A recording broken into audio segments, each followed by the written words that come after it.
Ya, pemirsa masih di Ada Apa Berita, waspada makanan berbahaya di sekitar kita.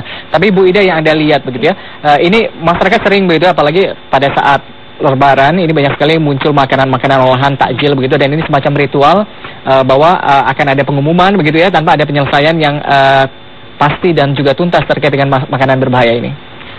Kalau kita kembali ke makanan takjil, mungkin bukan makanan takjil, sekarang kan udah makanan kue kering seperti apa, itu kan sebenarnya juga tidak sepenuhnya wewenang Badan POM kan, Dinas Kesehatan. Kalau POM kan hanya makan kemasan. Nah, yang saya lihat adalah oke lah kita di Jakarta tidak menemukan seperti itu, tapi tetap juga masyarakatnya juga harus waspada, karena kalau saya lihat ada kue-kue itu KW1, KW2, KW3.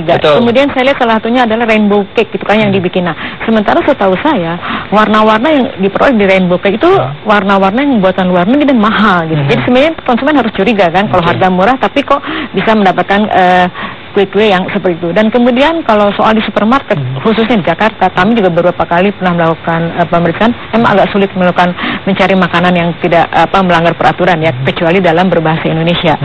Tidak semua. Cuma ada satu yang mungkin saya katakan yang harus dihati-hati oleh konsumen, seperti misalkan marshmallow atau kembang gula, itu kan dalam porsi besar masuknya dari luar gitu. Kemudian dikemas, dicurahkan, ditaruh di kotak-kotak, dan di situ yang kami minta dulu tidak ada registrasi, tidak apa-apa. Jadi registrasinya di kotak besar, ketika masuk dicurah yang itu tidak ada, hanya mungkin tidak. Nah, itu mungkin yang kita tahu apakah itu memang sudah terregistrasi atau tidak. Nah, gitu. Sejauh ini kan yang cukup melakukan penelitian, yang bisa melakukan ini kan BPOM gitu ya. Ada nggak misal dari YLKS ini, dari masyarakat pengguna begitu ya, konsumen yang melakukan sendiri begitu, melalui caranya sendiri untuk mengetahui ini makanan berbahaya atau tidak? Saya pikir dari fisiknya aja udah kelihatan ya. Kalau misalkan karena kita pernah menemukan yang kadaluarsanya dicopot terus diganti, dan itu di supermarket terkenal kan. Jadi dimajukan kan 2 tahun. Kemudian kalau yang seperti itu tadi kita hanya bisa memberikan penerangan karena kan bentuknya tetap bagus.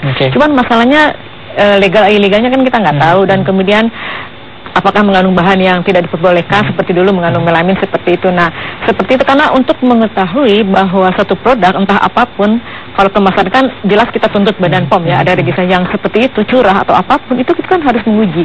Dan uji itu mahal gitu. Ini ada temuan bahwa ini 2 kali lipat ya, Pak Roy ya, temuannya begitu. Nah, ini bisa dicerminkan begitu, menggambarkan bahwa mungkin ada sedikit kelonggaran untuk peredaran makanan di Indonesia.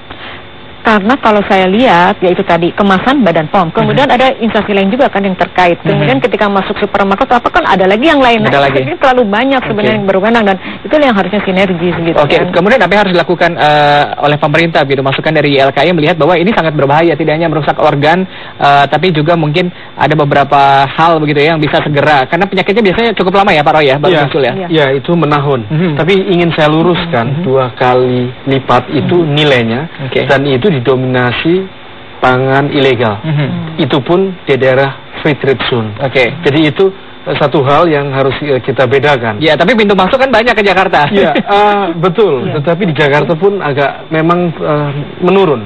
Jadi tahun lalu sekitar 8-9%, sekarang sekitar 0,4%. Atau randomnya sedikit yang dilakukan BPOM di Jakarta? Tidak juga, hanya sedikit temuan. Coba kita lihat saja di beberapa gerai retail agak sulit memang. Memang ada. Tetapi ini kita tidak bisa waspada karena modus operandinya melalui 3 ya. Satu dari free trade zone. Jadi free trade zone itu untuk daerah tersebut kebutuhannya kadang melebihi dan merembes ya, satu. Kedua melalui jalur resmi. Jalur resmi itu National Single Window ya. Tetapi kadang-kadang menggunakan dokumen palsu di dalam kontainer bermacam-macam di sana. Dan ketiga, pelabuhan tikus. Jadi di Indonesia kan sangat terbuka. Jadi melalui pelabuhan pelayaran interinsuler di dalam negeri.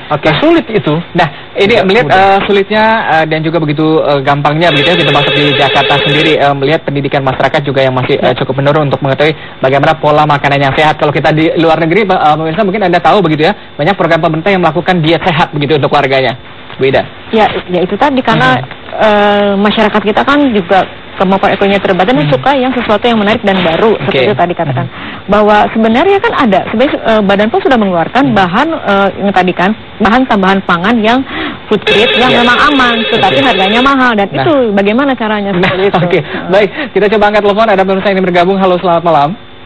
Halo, selamat malam. Iya, dengan siapa di mana Pak? Dengan Yus di Tangerang Pak. Pak Yus, silakan Pak Yus. selamat malam juga untuk bapak-bapak dan ibu-ibu yang ada di sini. Ya. Pertama saya akan bertanya untuk ibu yang dari lembaga konsumen nih. Betul ya Pak? Begini Bu, itu di warung-warung tuh dijual roti pandan ya.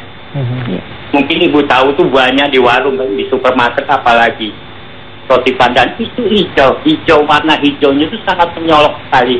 Bahkan kalau saya bandingkan dengan warna plastik, warna mobil, apa-apa tuh hijaunya hampir sama. Itu sudah pernah dicek loh lembaga konsumen. Saya itu hampir ada di warung-warung Bu. Roti pandan Bu. Terima kasih, selamat malam. Terima kasih Pak Yus ya.